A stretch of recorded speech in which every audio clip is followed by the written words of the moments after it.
The United Stand. I hope you're doing well this Friday night. And Manchester United talks with Thomas Lemar. Also, Lukaku talking about Ole Gunnar Solskjaer as well. The impact on the transfer market. And a lot more. But let's start off. Tell you what, it feels like a long time since I've done a live show. Just normal live show, because last night was the watch along of the classic game. Obviously the morning shows are pre-recorded, so it's nice to be live, it's nice to be interactive, and I hope you're all doing well in these difficult times. Of course, I'm not gonna lie about that. We are having a difficult time as a human race, but it's nothing that we're not going to get through. And thanks everyone who's joining United Stand. We can be the consistent live content that many people can't give you at the moment, i.e. football and EastEnders and all that jazz. So, look, let's start off. Thomas Lemar, we're going to be taking your questions. That's what we do on a Friday night as well. Thomas Lemar. Now, Thomas Lemar was a very prolific player for Monaco. Goals and assists coming out the proverbial. Thomas Lemar is a player that Deschamps has picked consistently over Anthony Martial. Thomas Lemar is a decent player who went to Atletico Madrid and basically has flopped. He has. He's not done well at Atletico Madrid at all. And the latest around Thomas Lemar, which is very left field, but it's coming out of ESPN, they're saying that last week Manchester United held talks with Thomas Lemar's agent about a potential Manchester United transfer this summer. Now, this is odd. It's not anything I've heard, it's not anything many of you've heard, but we'll talk about it. Then we'll talk about what Lukaku said about Solskjaer, because I think that's interesting. But who's to say it's not going to happen? Where would Thomas Lemar play? Well, he's a winger, so we do need a winger. Thomas Lemar can play off the wing. I've seen a lot of people say I wouldn't. McKindy says Lemar would be great, and I've got to be honest here. I've seen a lot of people, when they've heard about this Lemar story today, because it's coming out of ESPN and they're saying that talks have been held. And it could be a load of crap or there could be something in it. We'll find out. But what I would say is, to everybody who says, well, he's a flop, I don't want him. This is a player that I think is about 24. And we do need a winger. We do want Sancho. I'm not going to say anything other than we do want Jadon Sancho.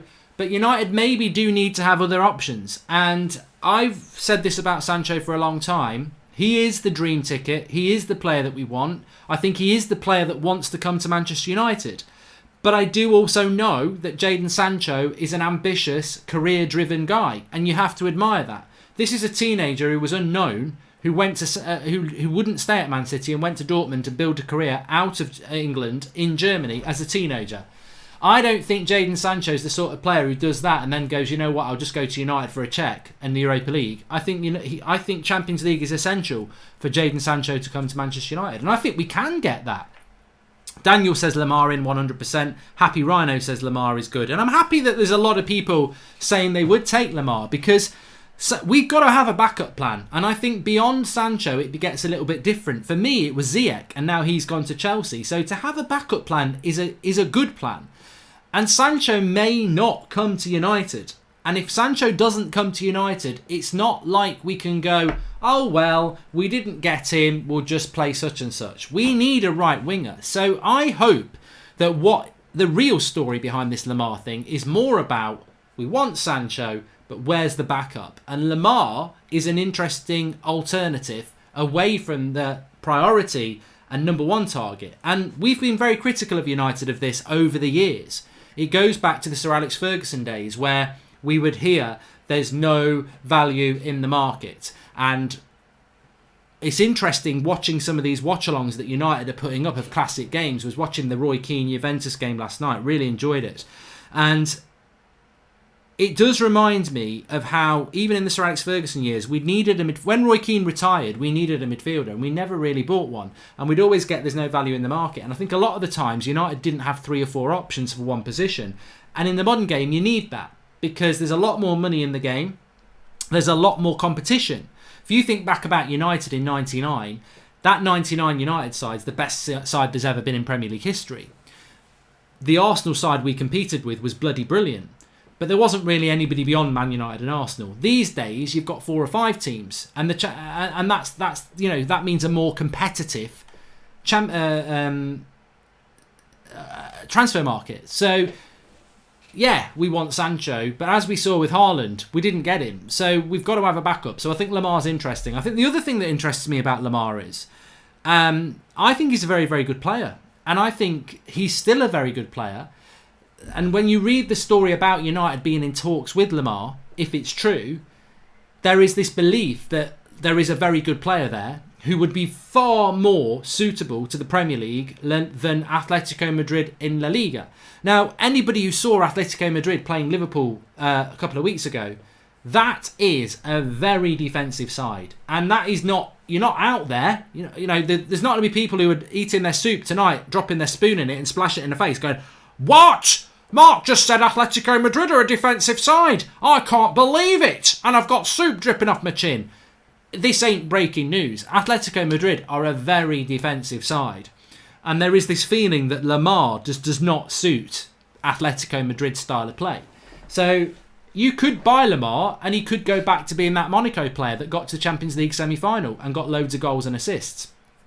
I do think Lemar's got to take something on the chin for his inadequacies at Atletico Madrid. But I also think the way Atletico Madrid play doesn't suit Lemar. So I think there is a good player there. I would go all out for Gnabry if we can't get Sancho, says Anaman Batshuayi. Well, Anaban, I've got to be honest, I would love Manchester United to sign Gnabry. Zayn Miasi says, Mark, Ober is staying with us. We will also get Lemar. With Lemar, Aubameyang, Pepe, Martinelli, how will United cope? You see, poor old Zayn, we've only been on lockdown for a couple of days and he's already wandering off with fantasy thoughts. Lemar is a left winger, says Peen Pimps. He can play off the left wing. Well, he is a left winger, but I think he could play off the right wing as well for Manchester United, and I think he could solve that problem. You're right. You're absolutely right. Most of the articles about it today describe Lemar as a left winger, and he definitely does play off the left wing, but I think he can definitely play off the right wing as well. And I think United... We've spoken about this many times. I think, what's Timo Werner's position? Is he a striker? Is he a left winger? Could he play off the right wing? Well, yeah, he can play all three positions. And I think Lemar can play both wings. And I think Rashford can play up front and left wing. And I think Martial can play up front and left wing. It's always been an oddity why we've never played Rashford or Martial off the right wing. I don't know. If the season's null and void, would you begrudge United losing Champions League football or Liverpool not getting title in 30 years? Or does something else annoy you, says Ray Cowley? I think it's a great question from Ray, and I think that when I look at this, and Riff MU says, of course Lemar can play on the wing. Yes, he definitely can. I mean, well, just very quickly, I wasn't going to talk about this, but because I just think all I ever see on YouTube at the moment is season voided. What happens if the season's this? What happens? It's so last week. I'm happy to talk about it on the show, but I'm not headlining the title. Oh, season voided, unless it's going to happen. I have got to be honest and mature about this. I think that I'm doing I'm doing a daily sort of vlog on my personal channel talking about the wide non-football stuff. It's literally how this is impacting on me, how I think everybody needs to come together and focus on positives in a time of uncertainty. And maybe because I'm in that mindset, I miss football massively. You know what? It saddened me this morning to not have an Ole Gunnar Solskjaer press conference, to not be excited about football of this weekend, because I didn't just watch United, I watch a lot of football, so I'm saddened by this. But of course, it's not a hollow sadness, it's a real sadness. But also, when we look at what you're dealing with, the loss of life, and I want football, you've got to get in. You've got to get in the bin, really, haven't you, and just take it. But I think that it's 100% wrong if Liverpool don't win the title. Of course it is. They were going to win the league. It was absolutely. There's not even a doubt. They were never going to not win the league. Look at the gap they've got. Look at the fixtures they've got. They were going to win the league. So it would be massively unfair if the season was voided. As a Manchester United fan who doesn't want Liverpool to win the league, I would still say it's massively unfair if Liverpool don't win the league. For me, I'd already accepted Liverpool going to win the league. I never thought I could do that, but I'd accepted it. I'd compartmentalised it. I'd computerised it. I'd whatever. I knew they were going to win the league, and I was focusing on us, and I was very excited that we were going to get Champions League football from a season where I thought Liverpool are going to win the league and we're going to get nothing. I just feel the momentum the players we've brought in, the players that were going to come back, the Pogba and Rashford, the brilliance of Bruno, the development and improvement of people like Luke Shaw, Harry Maguire, Scott McTominay, Matic, Fred, Martial, the improvement over the last few weeks and months from those players. I just thought we were on momentum and we were going to win. We were going to get the Champions League, and next year we would be in the Champions League, and next year we would be, looking up.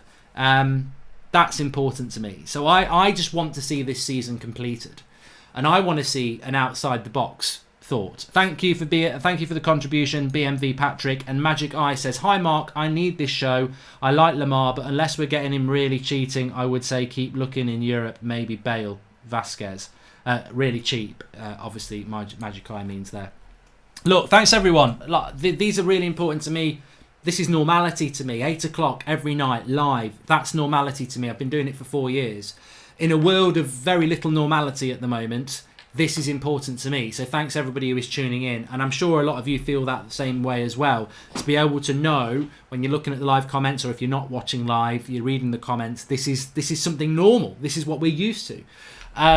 So yeah, look, I think that look, the one thing that concerns me is that, and I'm not going into the science of all this, but the amazing thing about this, and it's not a positive, the amazing thing about this is we're all in it together. Whether you're in Russia, Brazil, America, Australia, India, England, wherever, we're all going through this together because this is a global thing. Now, reading between the lines, nobody knows how long we're going to be in this situation. So nobody can tell us when football's going to come back.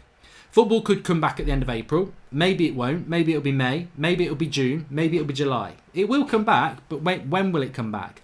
But for everybody who says void the season and start it again in August, there's a very real possibility that when we get on top of this, we'll have 2 or 3 months of the summer where we're on top of it, and then it will come back again. And then we'll have to, and then if we have to lock down again, maybe we're better off coming back, completing the season, and seeing where we are then. I would take Chiesa from Fiorentina over Lemar, says Prince Shima. Yeah, very hard to get players out of Italy though. And Zane says, Mark, they're estimating the GCSEs and A-level results, so why can't they estimate the league final positions and base them on that? Liverpool, Man City second, and Arsenal third. I was wondering where the Arsenal bit was coming from. Yeah. So Arsenal were going to win every single game of the last 9 and get third. You make us laugh, Zane. In a time of uncertainty, you make us laugh, and I applaud you for that. So yeah, look, let's see what happens with Lemar. It's an interesting story. Of course, it could be a load of nonsense, but there might be something in it. And I certainly think what Magic Eye says is true. I do think he will be available at a cheaper price because Atletico Madrid want him to go. Welcome to Christopher Liu, the latest member of the United Stand Members Club. Really appreciate that, pal. And Diddy or Thomas Partey, says Kian Quinn. I think that I'm going to talk the topics, but also we'll take some of your questions as well, because as I said, I feel like I haven't been live interacting for a couple of days like this, because we did the watch along last night and this morning's show it was a pre-record. So thanks everyone for joining us live.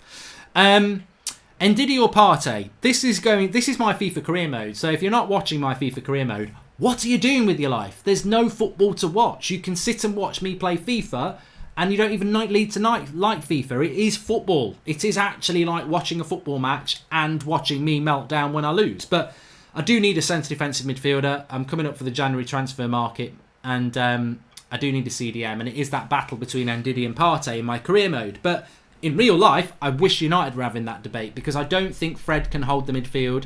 And this brings me on to a topical point as well, so thanks for that comment. Ray Cowley says, would you accept the season simulated as a result based on all teams' recent form to complete the season?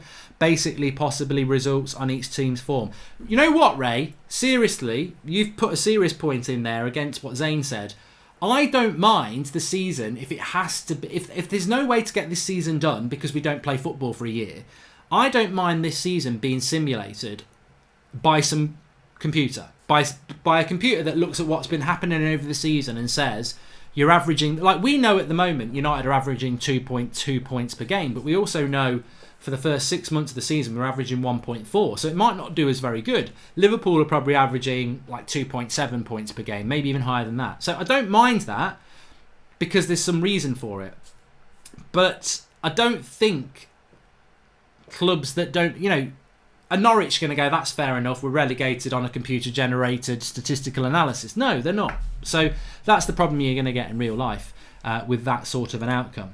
But look, let me just say this. Talking about Ndidi or Partey, I think we do need a CDM at United, and I would love one of those two players. I think, in a world where we've always spoken about Kante or Fabinho to a lesser extent, we need that sort of a player. Well, there's two players there that would be perfect for United, and I think they would love to come to United. Thomas Partey, Atletico Madrid, Ndidi from Leicester to United, he'd love to do it. And I think Ndidi, his age as well, I don't get why United and United fans are so always talking about Maddison. And I know it's Grealish now, but I don't ever get why we were mad about Maddison when we could have got Bruno, and we did. Why are you talking about Maddison anymore? The next one for me is a CDM, and I think the only thing we should ever want out of Leicester is Ndidi. I mean, Akash says Partey any day. I'd be very happy with either of them, but I would love Ndidi at Manchester United. But it's interesting because Manchester United have just extended the contract of Nemanja Matic, haven't they? Now, there's talk that United want to extend it even further. Now, if I just check this for you, live stats check, I'm going to be really controversial here, and I hope Ricky's not watching because he won't like it. But Nemanja Matic is 32 in August.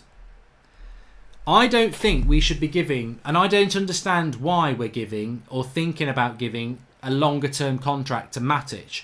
We wouldn't give Ryan Giggs anything more than a year in his 30s, and he was a legend of the club and played till he was about 50. So why would we give Matic any longer than a year? Why did we give Mata a 2-year contract when we wouldn't give Giggs anything longer than a year? I don't know what United are doing with these older players, but Matic has just been given a 1-year extension. Why give him any longer? It was only 3 months ago Matic was a bag of cement and everyone would have thrown him in the sea. He's been brilliant the last 3 months. But why do we have to sneeze and cause an earthquake? Why can't we just go, that's good, clean it up with a tissue, wash our hands? What Matic in 6 months could be back to being useless again. I wouldn't give him anything longer than a year for 2 reasons. 1, he could go back to being crap again and then you're stuck with a player. But 2, he's 32 in August. We should be looking longer term than Matic. Because Matic, I think the reason Matic was playing badly for about 18 months is because he wasn't the player he was at Chelsea. He was declining. And I think he's adjusted to the fact that he's declining. But I still think he's playing in a midfield too. We play 2 CDMs.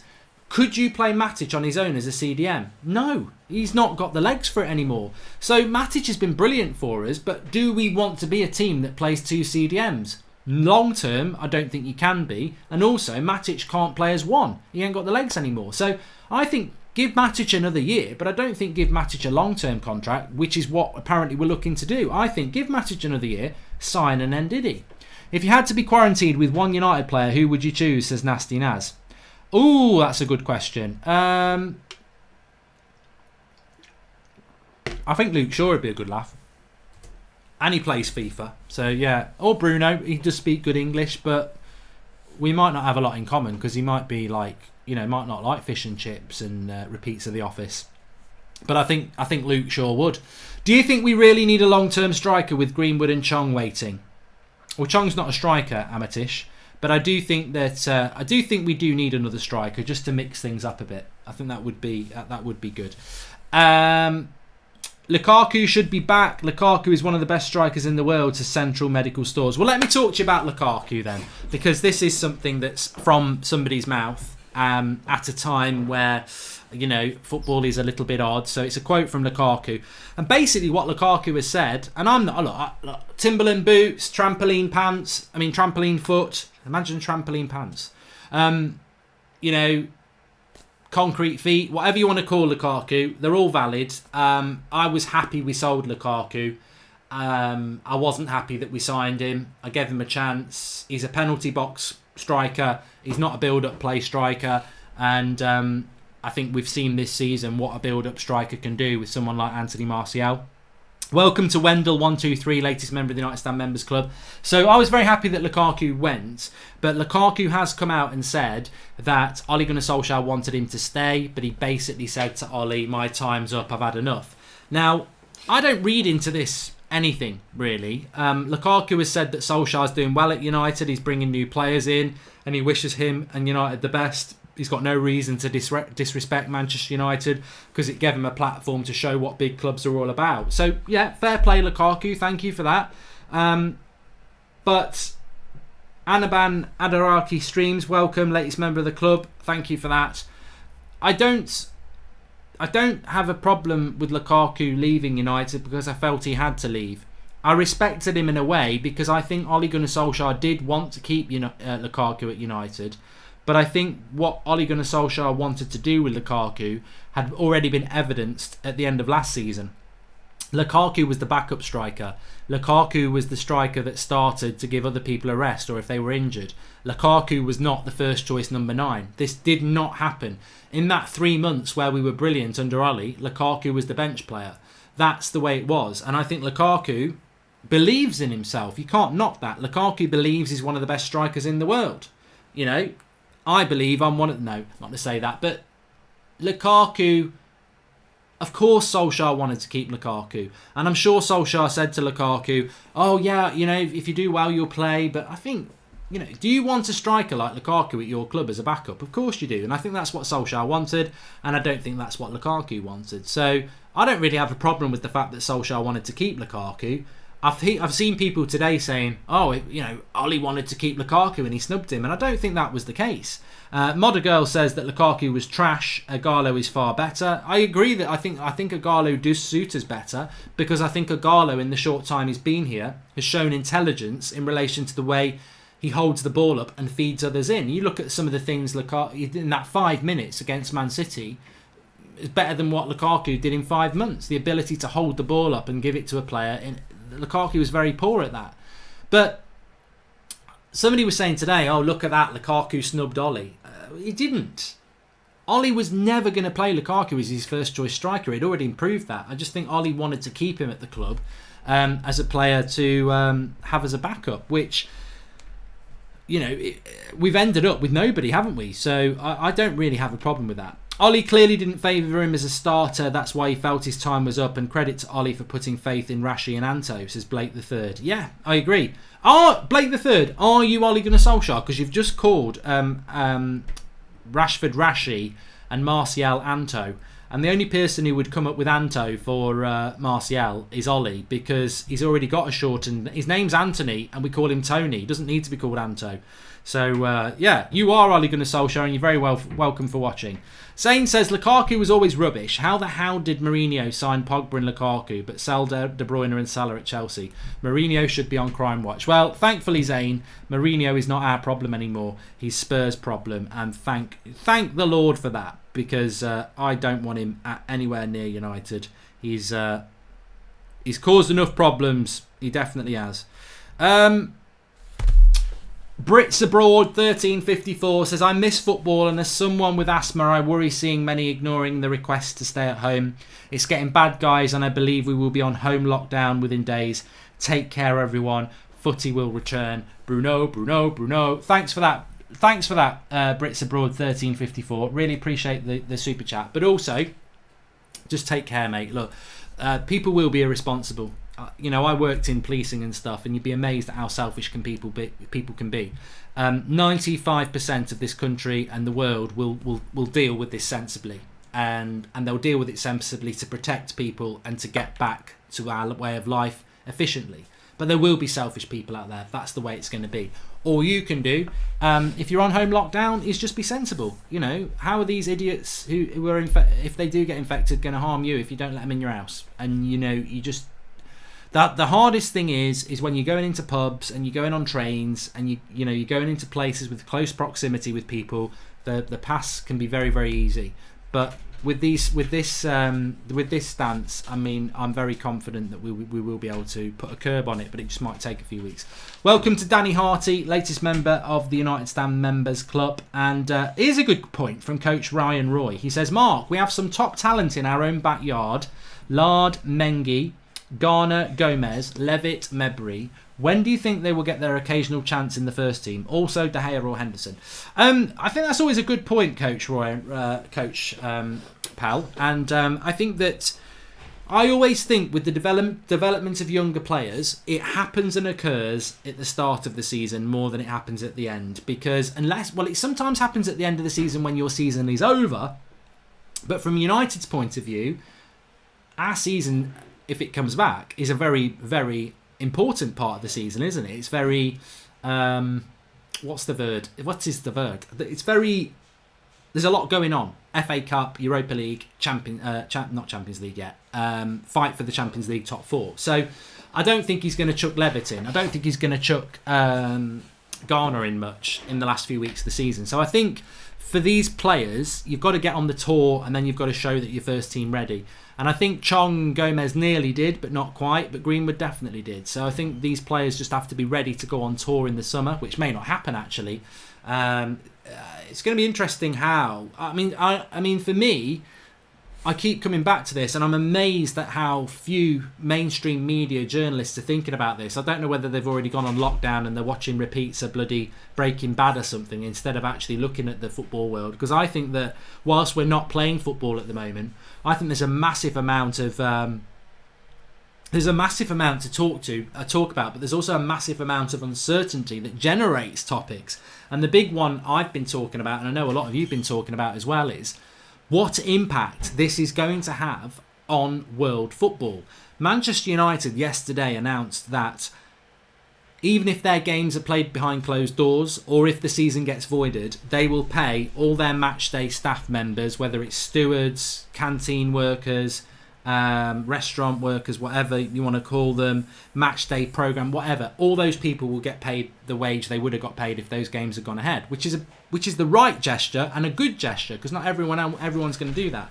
But there's a lot of expense to be put out, whether it's the government, whether it's Manchester United. There's a lot of money that's going out for not a lot coming back. And somebody said to me the other day, well, Pogba's still on a few $100,000 a week, isn't he? De Gea's still going to be getting his $300,000 a week, and they will get that, because there won't be anything in their contracts that says if there's a pandemic of coronavirus, you don't get your wages. They will get their wages, and clubs are going to lose a lot of money of that, because the clubs are not going to get their match day revenue. There may well be things written into sponsorship deals. I don't know. So clubs are going to lose money. Like, everybody's going to lose money. So does the transfer market become null and void? To me, I think there's more chance that the transfer market will be voided than there is that the Premier League will be voided, because where are people going to get their money from? And the only way I think transfers are going to happen is if clubs say, we're more or less broke, we need to do a bit of business. We'll take a reduced fee for him. And that's everybody. Like, if Pogba was worth 150 million 2 weeks ago, he might be worth 50 million in 2 months. And I think that's the very interesting thing. But I did work in finance. I did financial investigation. Maybe I'm wrong. Smoking Cobin, welcome, latest member of the Nightstand members. And I just want to clarify that I'm not saying because I did those things I know what's going to go on. I have a fear, and I think it's a realistic fear at the end of the day. The Glazers might have to get their hands in their pockets, says JJB. Apparently they've just signed a player for the Buccaneers, Tampa Bay Buccaneers, Tom Bradbury. Bradbury, is it Bradbury? Quarterback. I think he was at not Dallas Cowboys, New England Patriots. I don't watch a lot of American football, but he'll be expensive. Mark, I think Ollie has a big dilemma with our midfield. You have Fred, who was brilliant this season, Matic, who's been brilliant the last couple of months, Scott, who is a hungry player, and you have Pogba, says Sergej Sturback. But these are problems I want to have, though, Sergej. This is why I was so excited about the momentum we had, and we can still have when we get back playing, because, yeah, Matic has been brilliant. McTominay's back and hungry. Fred's been superb. Bruno's been amazing. Pogba comes back. That's 5 midfielders there. And let's forget about Pereira. But we've got 5 midfielders, all of which probably deserve to start, but there's only 3 positions. But you look at Liverpool, Henderson, Fabinho, Wijnaldum, Oxlade-Chamberlain, Keita when he's fit, and there's somebody else. At Liverpool. They have 6. Milner. Look at Chelsea, Kante, Jorginho, Loftus-Cheek, Kovacic, Barkley, Mount. That's 6. Most big clubs have got numerous people competing for not enough positions.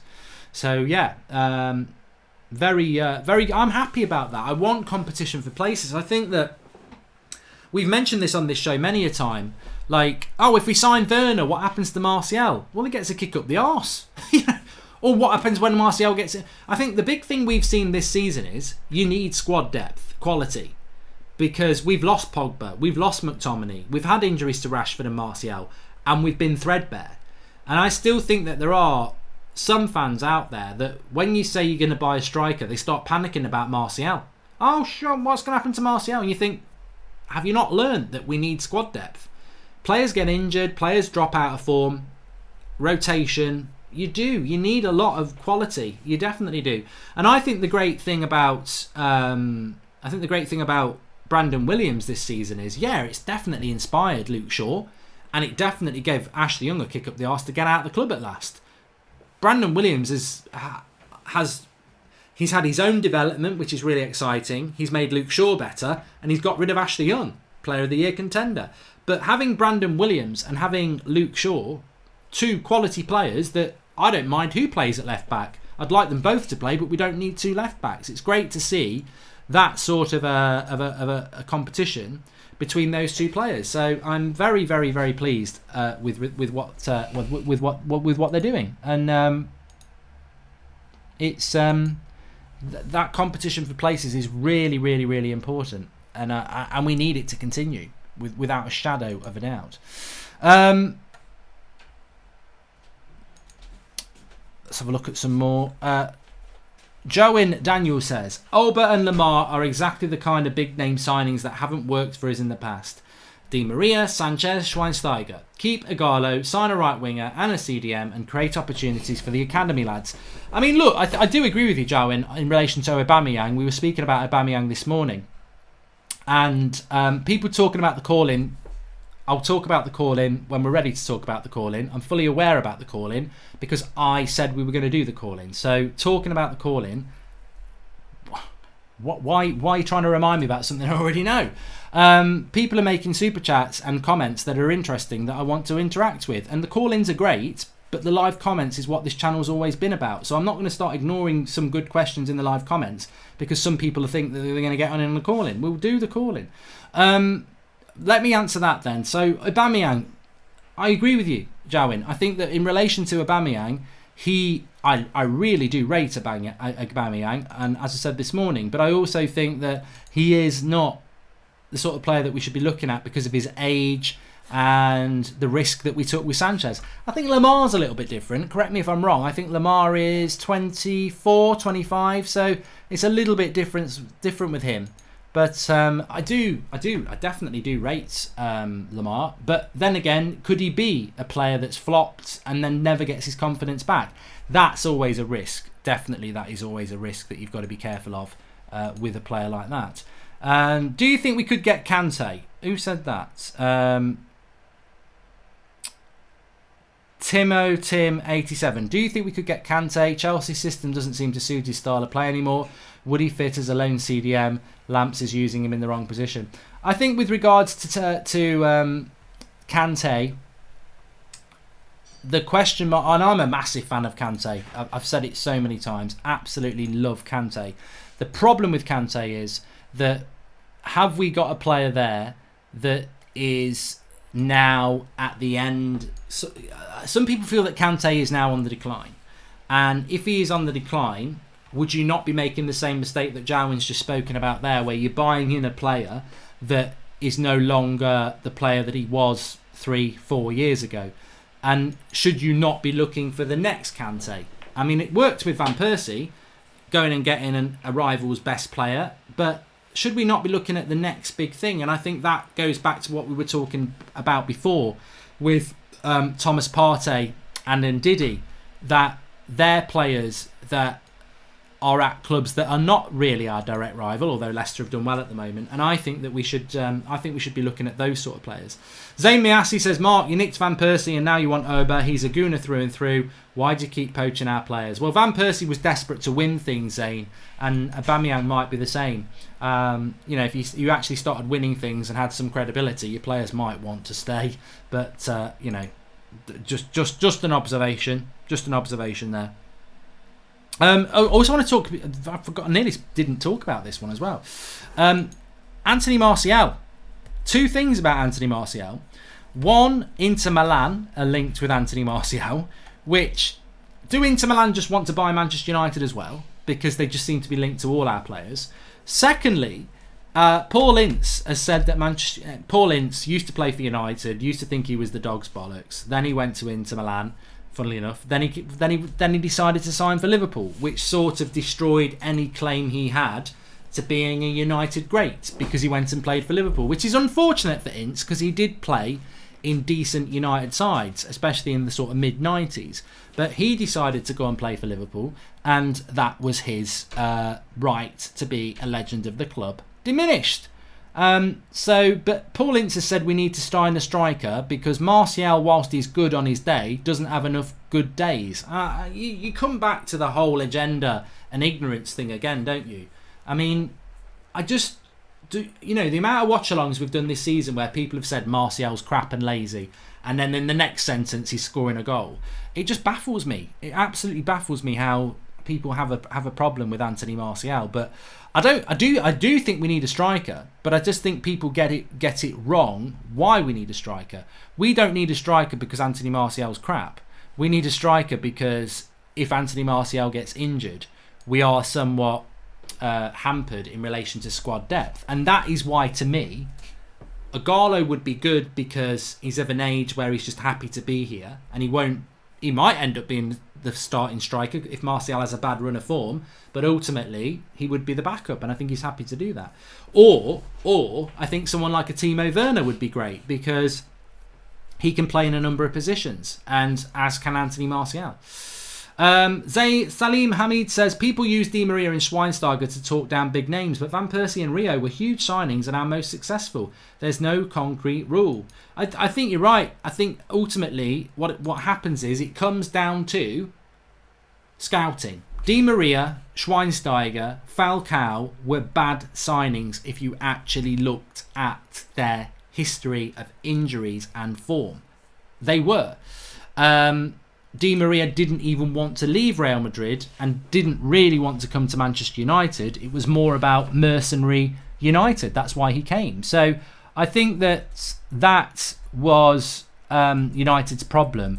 And one thing I will always be commendable for Ollie in relation to, and I did about it, and I've said it before, I did get a little bit worried that we were going down the route of sort of signings with Schweinsteiger. But what I've liked about what United have said under Ollie is that we want to go and sign players that have got great talent, have shown quality, but are coming to United to step up and be at Manchester United. And I think when you look at Harry Maguire, you know, established England's best centre-back, Leicester City, Manchester United, it's a step up. I know Leicester are above us, but we're a bigger club.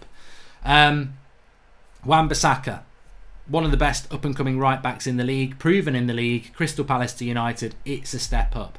Bruno Fernandes, superb player, doing great things at Sporting Lisbon. Manchester United, it's a step up. And I think that, to me, is where Manchester United's development has been so important, because it's shown that we are looking at that sort of a signing. And I think there is a risk, as Jowin was saying, with a Lemar. Well, he's at Atletico Madrid, he's coming away as a flop. They are dangerous. Aubameyang, coming to Manchester United in his early 30s, as a player of an ex-rival, it is a risk. And also, I think circumstances make a part in that. When United bought Van Persie, United basically were one of the best teams in the league, trying to win a title. He was the cherry on the cake, and we won the title. We're not one of the best teams in the league at the moment, and yet we're willing to take a short-term risk on a player that might flop. And Sanchez was one of those flops. So I think, for me, I would like to see United sticking to the route that they are. Like Ndidi would be a great signing because it's a step up and he's a younger player. Same with Partey. Same with Timo Werner. Same with Jadon Sancho. Those sort of signings, those players that have shown... I think there's enough players out there, and people mention people like Tonali and Chiesa in Italy, and there are others around Europe and the world. There are players out there that haven't flopped yet. They're not coming from somewhere where they've been a flop. or from somewhere where they don't want them anymore. What we want is a player that's a proven quality, who's ready to take a step up, whose club doesn't really want to sell but is ready to sell. That's what we need to be looking at. The Harry Maguires, the Wan-Bissakas, the Bruno Fernandes, the Timo Werners, the Jadon Sanchos, the Ndidis. They're the sort of players that we need to be looking at. And it's, to me, it's not rocket science. We always used to do that. The Roy Keanes, the Paul Inces, the Dennis Irwins, the Steve Bruces, the Gary Pallisters, the Jaap Stams, the Van Nistelrooys, the Ronaldos, the Rooneys. You know, you look at all these players, and yeah, we had some success with some of the younger players as well coming through. But all those players that we bought were all players that were coming from clubs and had talent and became better players here. And I think this is just the blueprint that Sir Alex had, and Ollie's doing. And I think Ollie's right with that. I think we need to look at those sort of players that are on the way up, not on the players that are maybe flopped.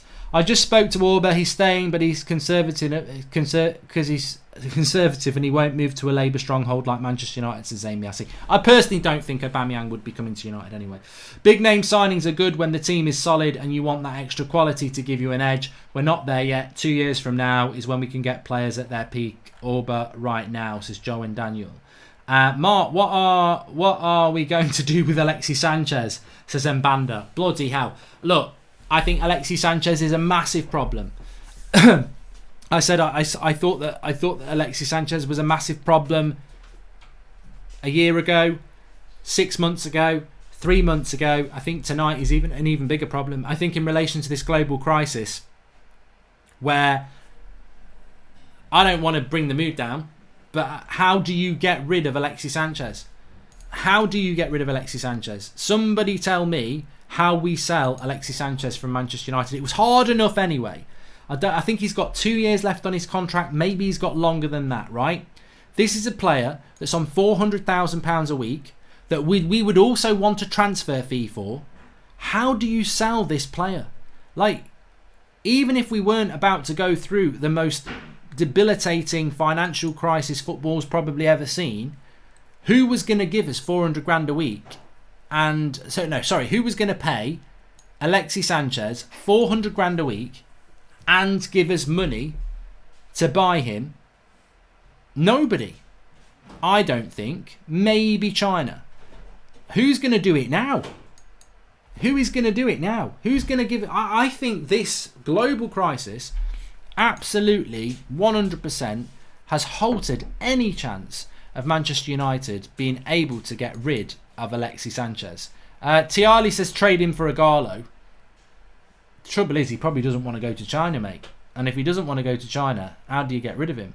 I think that Alexis Sanchez is a problem that I don't even want to think about, because I think that he will be coming back to Manchester United next season, and I think that we may have a player that we just have to loan and keep loaning out. Because look, you can have the debate about Paul Pogba.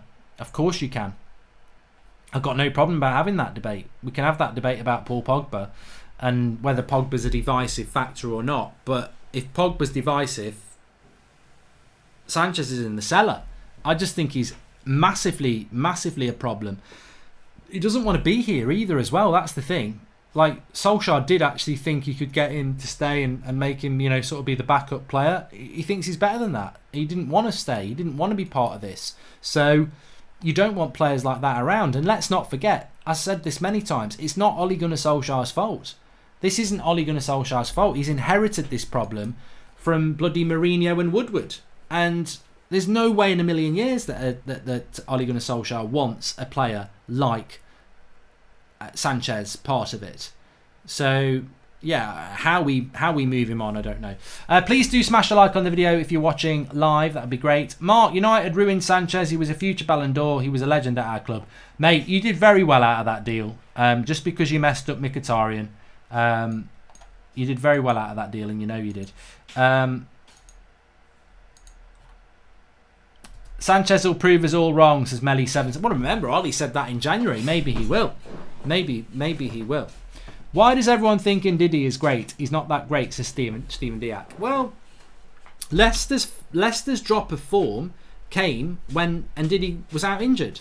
So if Ndidi's not that great, why have Leicester been amazing this season? And then when Ndidi got injured, Leicester lost a lot of form. And it's like Kante when Leicester won the league. Massive part of what they did. And Ndidi is a massive part of that. I think CDMs generally get underappreciated, and maybe Ndidi is underappreciated because Maddison's not been out for a long time, has he? And yet the team still faltered.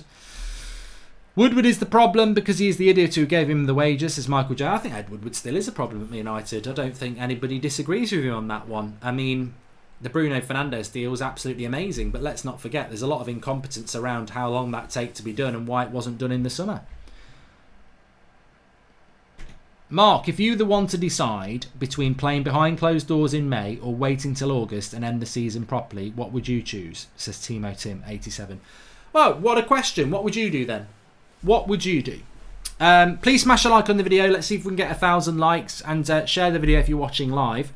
What would you do? Would you finish the season behind closed doors in May so that we can maybe start the new season in August?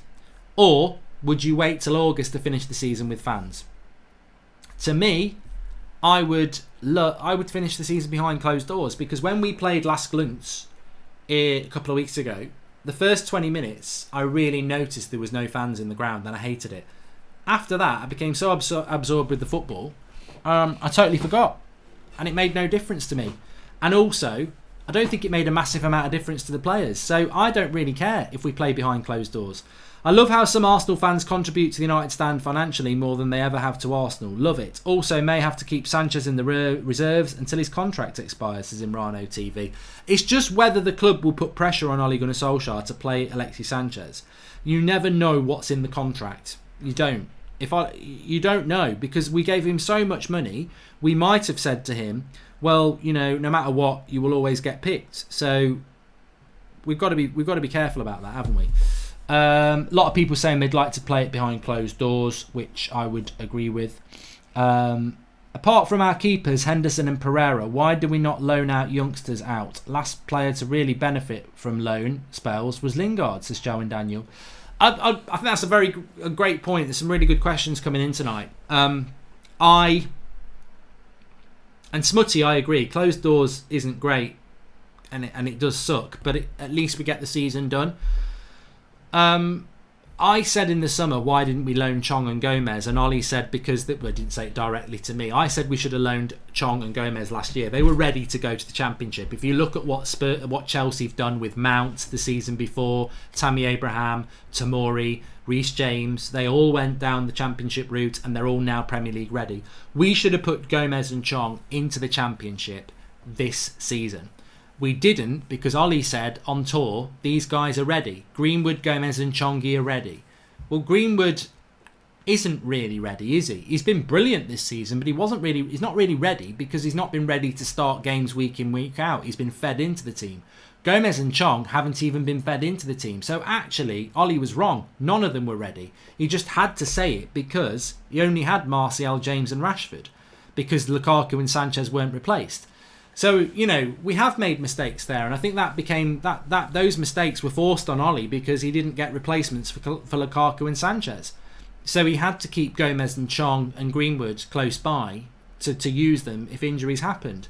And Gomez and Chong, without a shadow of a doubt, would have had far more development this season if they'd been on loan at clubs in the Championship. And maybe they wouldn't have been good enough, and then we would have known. But I think having them just floating around the first team, not playing games, hasn't done a lot for their development. So I don't think we do loan out first team players enough as we should do. You could argue that maybe Garner at Christmas in the January transfer window could have gone on loan for 4 months to a Championship club. He doesn't. He hangs around the first team and has got no chance of even getting on the bench. So I think you're right. I think we should have loaned out some players. Happy Rhino says Greenwood is ready. Greeno is ready now. And I think that's because we've actually nurtured him into the team this season, but we haven't done that with Gomez and Chong. Zayn Miasi's doing the Aubameyang blood clot thing, and he says London is red. We will need a Sanchez replacement, says Beast Mode. We won't need a replacement if he comes into the team.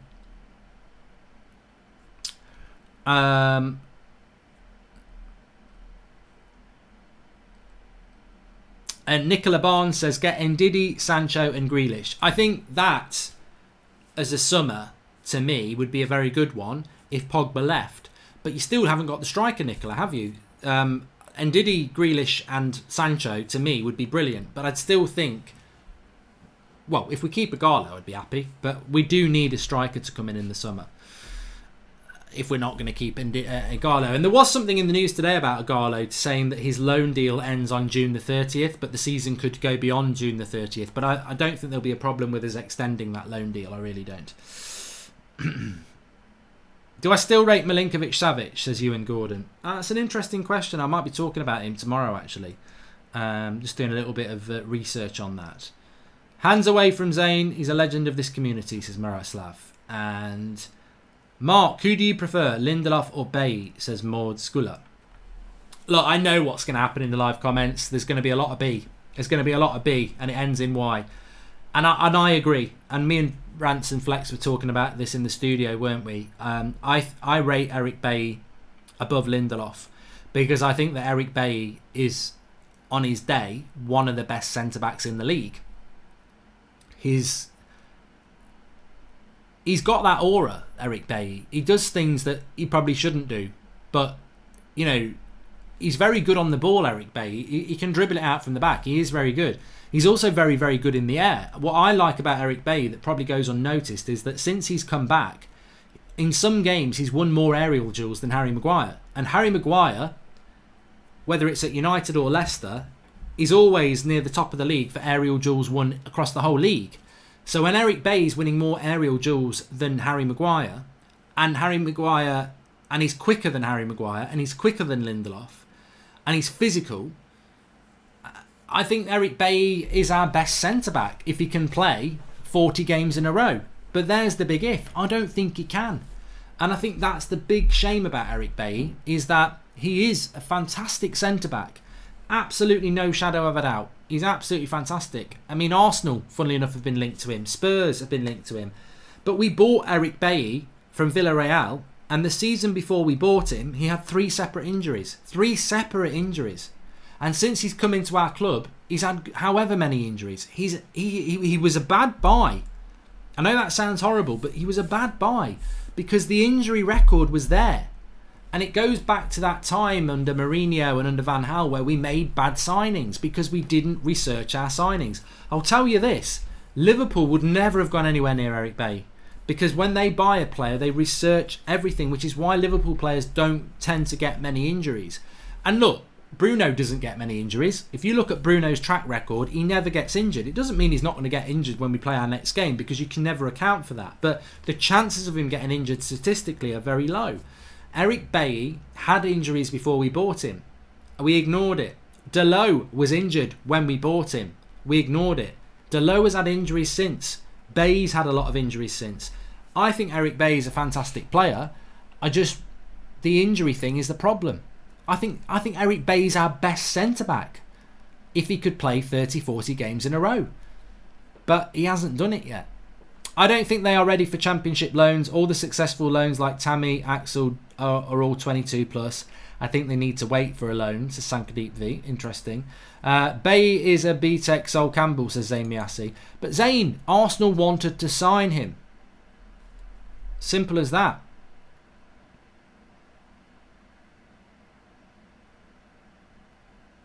Were the seed screenshots real, says Oscar Moore. What seed? I don't know what screenshots you're talking about. Jeremy Sudkar says, Mark, the only good signing we have from Mourinho is Fred. And he's not a good signing because of Mourinho, is he? Mourinho apparently didn't think he was good enough. It's Ollie who's turned him into the great signing. To be fair though, look, I've always said this. You give me any manager, and if they've got a 70% hit rate, I'll pat them on the back, proverbially. Because no manager gets it 100% right with transfers. I think 50-50 isn't bad. If you buy 4 players and 2 of them are success, you've not done a bad job. If you buy 4 players and 3 are a success, that's very, very good in the modern market. It's very hard to get it right with transfers. And at the moment, with Ollie, he's getting it right. But I've said this before about Mourinho. When he bought Mkhitaryan, Pogba, Bailly and Zlatan, everybody was saying what great signings they were.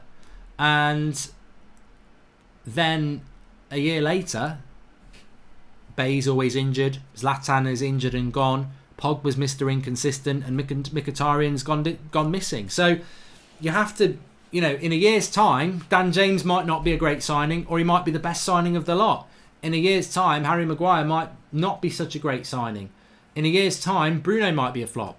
None of those things are going to happen, by the way. I think Harry Maguire is going to get better and better. I think Bruno's going to get better and better. I think Wan-Bissaka, unless he retires from football, is never going to be inconsistent. And I believe Dan James can be a good signing as well. So, that's something that goes in Ole Gunnar Solskjaer's favour without any arguments at all. So,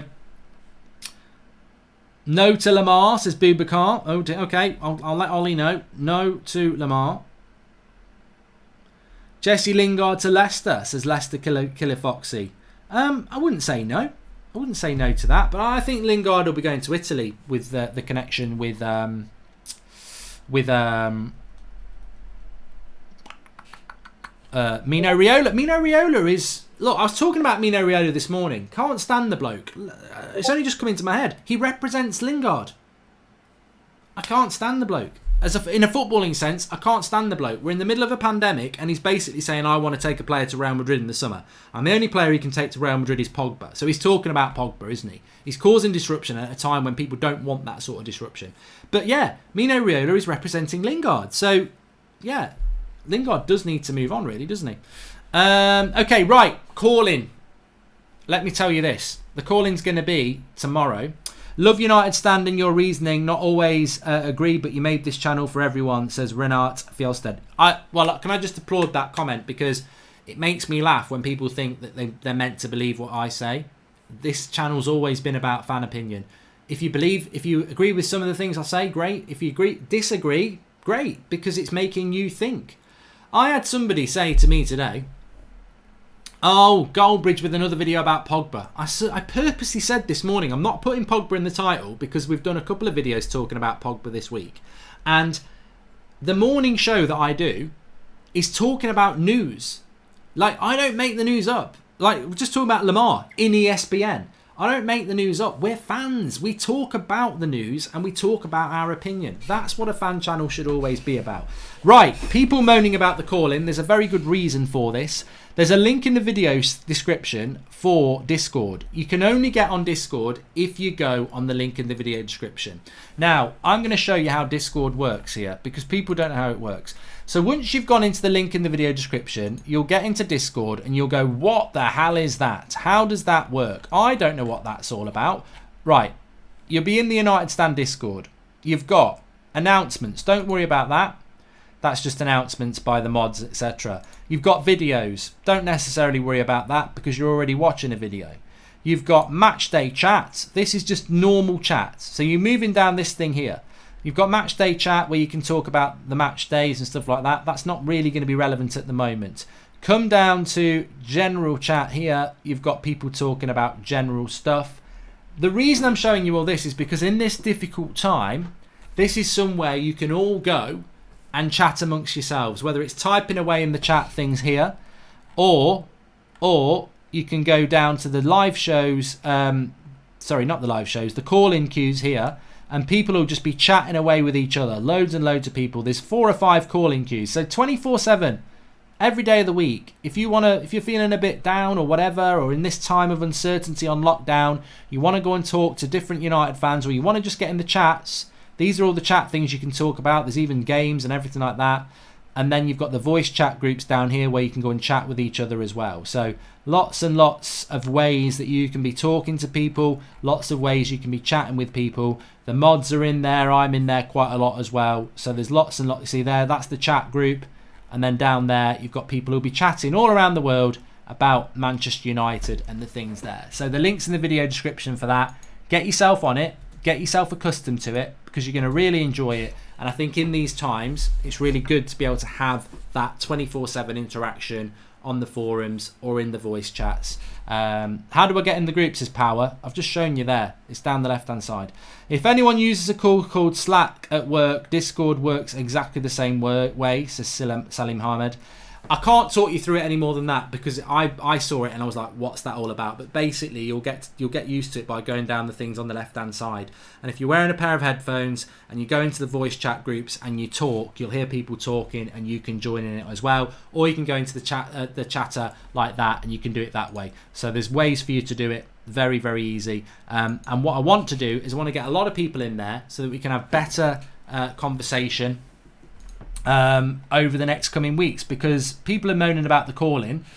I want to do the call-ins, but I want to do a lot more of the call-ins, and to do that we need a lot more people getting involved in the Discord, because otherwise we end up with the same people all the time. Also, can I just draw your attention to this as well? United Stand exclusive t-shirts. As you can see I've been wearing some of these over the last few days. Links in the video description. You've got the 99 one, you've got the class of 92 one, you've got the green and gold one, you've got the adored one, and of course you've got the Bruno Fernandes one, which I have been wearing a lot of. I've got it in red and I've got it in black, and to be honest, I love the red one. I really do love the red one, but as you can see there, Portuguese Magnifico with the 3 tridents in the BF18 sort of Portuguese flag style. Absolutely love it. It's a lovely, lovely, lovely t-shirt design. And the link is in the video description for that as well. So, look, thanks everybody for watching tonight. Very, very good show. Nice to have nearly 5,000 people watching. Remember, we're not going anywhere ever.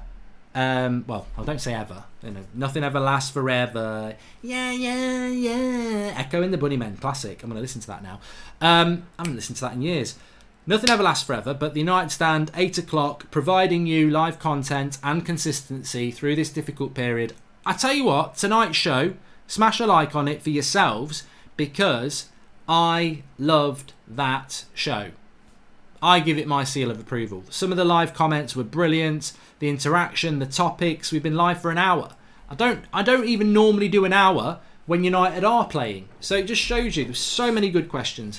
Alismel Cosman says, Mark, about squad rotation in 99, Scholes came from the bench to play the last 20 minutes against Juventus. I know, I watched it last night, mate. Squad rotation. Squad rotation. Thanks everyone for watching. I'll see you tomorrow, and we will be live again tomorrow night. I think we're going to be live at 7 tomorrow night because I've got something happening at 8 o'clock, but you'll need to watch at 7 o'clock to see that. Thanks for watching. Speak to you all soon. Have a fantastic evening, and I'll speak to you tomorrow. And everybody stay safe, of course.